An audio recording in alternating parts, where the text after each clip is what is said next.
everybody, this is Cardistry Talk, and I'm here at Cardistry Con 2022 in San Diego. Today I'm joined by my good friend, producer Tyler.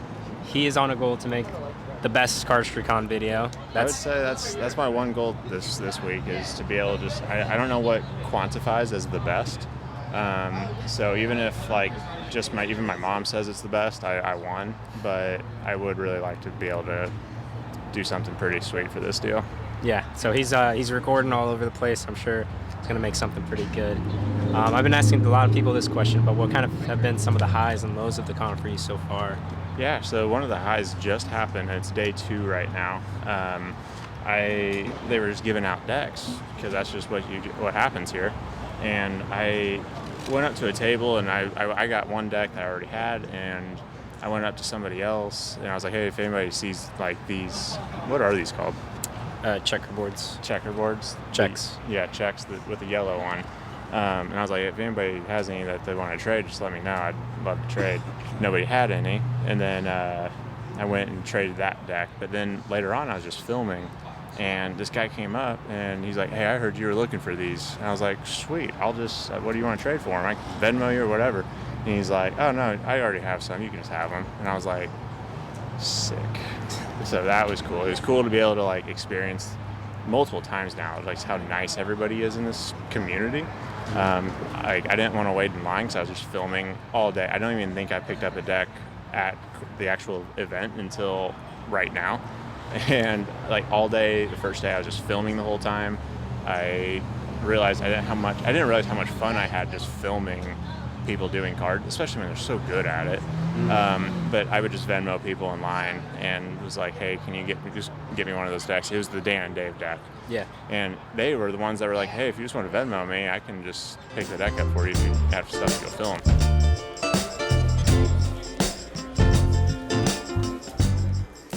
How about you? Have you had a highlight? Wow. I have not had someone turn the table on me yet. I say the highlight for me was probably the first day so far, the second session. There were just so many good videos and so many good products released at that time. I wasn't really able to get anything I wanted, so that was kind of boring, or kind of sucked. But just the videos and the ideas presented with like normal cards, their color changing one, Tycoon from from Pratt, is just really good stuff. So I almost felt goosebumps that second session of the first day for me. Those videos were so well produced too. I enjoyed watching them. And I didn't realize how important it was to edit Cardistry to the proper music. That's something that I picked up on, where I was like, dang. When you time up something right when the beat hits, it's wonderful. Yeah, I know that's something Andrew Shea has said, who's been on the podcast. He always tries to edit to kind of fit the beats with his moves. So there's definitely a lot of things that go behind the scenes when making recording and editing videos, for sure. 100%. Yeah, it helps. It definitely doesn't hurt, is what I'm noticing.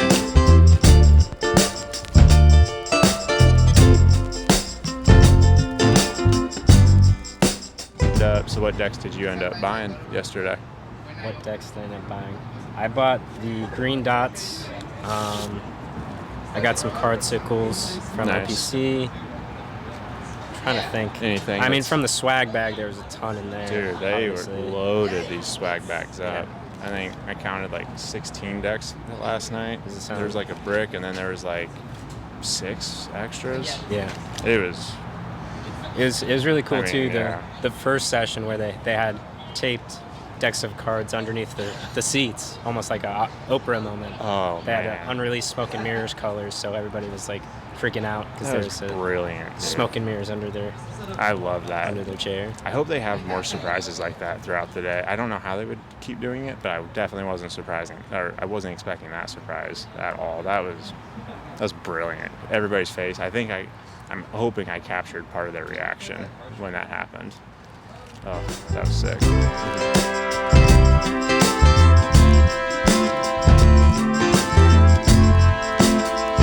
One of my big takeaways has been like there's just so many people constantly just jamming. I feel like Cardistry Con, the event itself, is good, but I really feel like what they're doing a good job of is just like creating an environment where you're able to kind of just have card jams everywhere.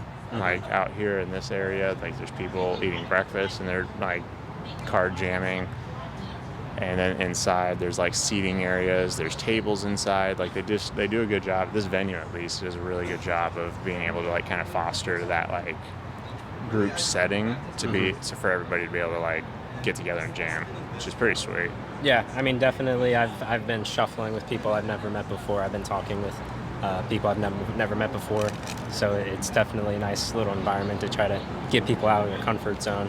I think we were talking about this recently, but we feel like most cardists are more so introverted, it seems like. So they're doing a really good job of bringing people out of their shell, I think. I think so. And when there's like a common interest with the deck of cards that kind of breaks the barrier of like starting a conversation and whatnot, I do feel like that's like, I think these are good icebreakers. And then when somebody can do something crazy with them, is an even better icebreaker. So then you see people teaching people how to do the moves, and that is really cool to see how giving everybody is with not just their knowledge, but their decks too.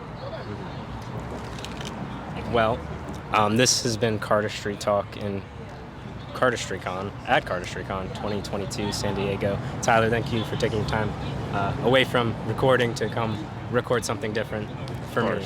Anything, be in front of the camera and center of attention for a little bit. Ain't that the truth? Ain't that the truth? Thanks, dude.